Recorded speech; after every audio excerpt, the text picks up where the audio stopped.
Episode: Vacationing in Hawaii. Hawaiian Adventures with Catherine.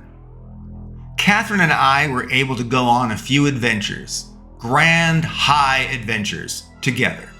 I will tell the tale of a few of our vacations, of our ventures into the world for fun.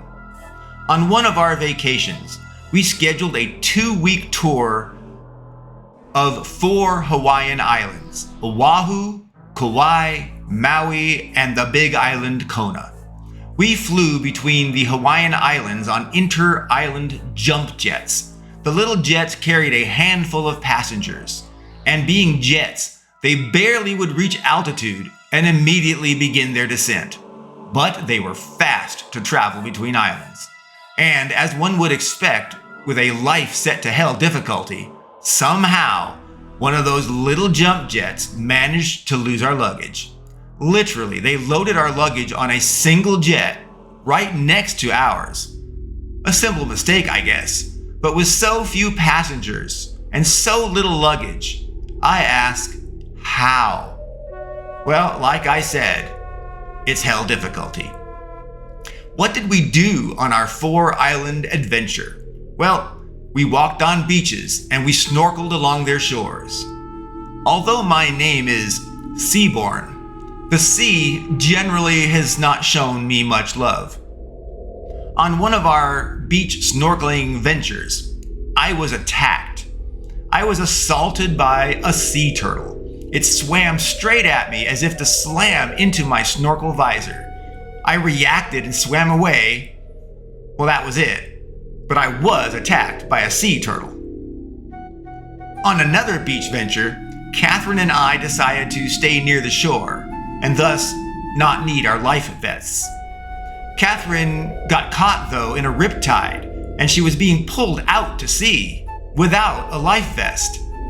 I had to save her. I jumped out to her, grabbed her, and shoved her towards the shore. She was able to escape the riptide and return to shore safely. However, the very force that pushed her towards the shore, with elastic collision physics, pushed me away from the shore and further into the riptide that had previously been pulling Catherine out to sea. It was now pulling me out to sea. And like Catherine, I did not have a life vest on either. I was panicking. I saw a native Hawaiian nearby and I called for help. He saw me, but he dismissed my pleas and deliberately returned to shore and left the beach. He did not care if I drowned. It's amazing how indifferent and evil random people can be. I swam and I swam, but I made no progress, and I was losing energy. I had no idea that I should have swam horizontally to the riptide to get a different area where I might be able to swim more effectively. Randomly, I managed to swim horizontally on chance, just a bit, where the riptide did get weaker. I was able to finally break free and get to shore. But my heart was racing so fast from the effort. I suffer from Prince metal angina. That's a spasmodic heart that can outright seize for a while and stop pumping blood. Literally, it can spasm and kink veins and arteries like a garden hose and stop flowing. It felt like I was about to have a heart attack. And since I had previously had a heart attack, I knew very much what it felt like. I was close to a heart attack. All from that insane stress, immense exertion, and the adrenaline. Well, that finally ended and I recovered. In other excursions, we hiked to waterfalls and picturesque locales, and we took photographs aplenty, of course. We descended into ancient lava tubes. It was surreal to see Catherine glowing red in the eerie lit lava passageways. We drove the scenic, long, winding road to Hana on Maui. We rode inner tubes underground through old irrigation tunnels that were once used for the now long gone sugarcane plantations on Kauai Island. During our time on Hawaii's Kauai Island, we saw chickens, hundreds, if not thousands, of wild feral chickens. You might wonder why there were so many feral chickens on Kauai. The feral chickens that were prevalent everywhere on the island. Let me tell you about them.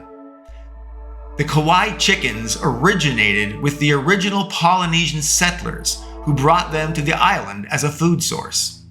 But in 1992, Hurricane Iniki destroyed chicken farms and unleashed the farm chickens into the wild, where they mixed with the local native Polynesian chickens.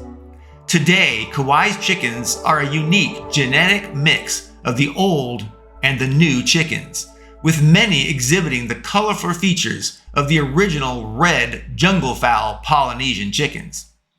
And what is going on now with the Kauai chickens? Well, Kauai chickens are considered a threat to Kauai. Some feral chickens aggressively charge and attack to steal food. They are transitioning into a menace to the very food ecosystem and tourism. Tourists often tell the tales of chickens when they return home, however. They are an attraction. Many tourists say one of the first things they do when returning to Kauai is to look for feral chickens. There's even a retail shop dedicated to the Kauai chickens with shirts, hats, and accessories. They say things like, "The chickens steal our fries, but they also steal our hearts." Kauai's feral chickens are gradually, again, being seen as threats, and Hawaii is moving away from a protected law population to a legislation law that would eradicate the bulk of the feral chicken population within the next 5 years. Prior to the legislative proposal to reduce the feral chickens population, the chickens of Kauai were considered a protected animal. It was illegal to trap, remove, or even eat a Kauai chicken. Let's talk about another excursion. We went on a jet ski snorkeling tour. We went on a day-long, seasick-inducing sailing excursion. We walked on a massive lava sea shelf formed atop the violent ocean below. For miles and miles were lifeless, solidified, suspended in time rivers and lakes of lava. Signs all around warned of toxic fumes due to the volcanic activity that was still present. We flew at one point in a tiny helicopter down into the caldera of Kilauea volcano. We flew into the volcano. The helicopter was small. The chopper was a 2-person helicopter, and there were 3 of us: Little Catherine, Big Me Richard, and Medium Build Pilot. The pilot sat in the pilot's seat, as you'd expect, on the left side of the chopper. I sat on the right side of the chopper, counterbalancing his weight. Catherine squeezed herself between the pilot and me in the middle of the chopper. Now, we did not all actually fit inside the helicopter. My right foot rested on the landing bar pontoon, with my right butt cheek hanging off the seat, outside of the doorless helicopter. Yeah, did I mention that? The helicopter did not have doors. It was doorless, so that we would have the best and unobstructed view. Well, that was nice, but it was scary. Anyway, I had both a seatbelt and a cross-chest harness to keep me inside the helicopter, even if my butt, leg, and foot were literally outside the helicopter above a lava-filled volcano. There was a single-release pin that would free all constraints at once. It was a safety precaution should you need to get out of the chopper fast, like if it was crashing. But I imagined that same pin could somehow release me unintentionally and send me plummeting right butt cheek first down to my demise into the hellfire lava below. Have butt cheek and camera will travel. We flew onward and I had my DSLR camera in hand with a long-range zoom lens. We were off. Our first stop, the volcano. Lava erupted and flowed everywhere below us within the caldera. It was alive. As we descended, we could feel the searing heat from the active lava.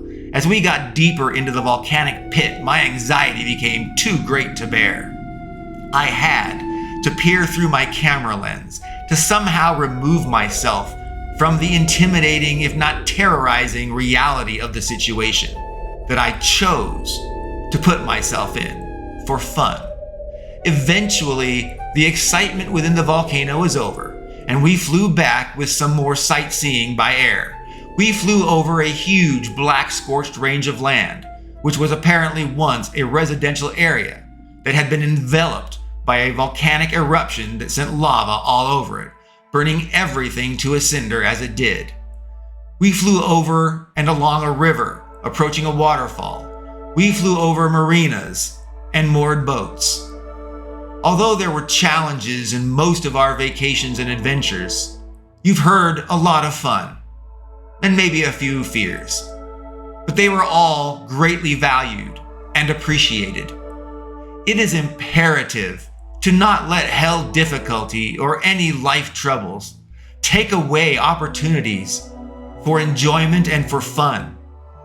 Celebrate every fun time and activity. They are what we live for.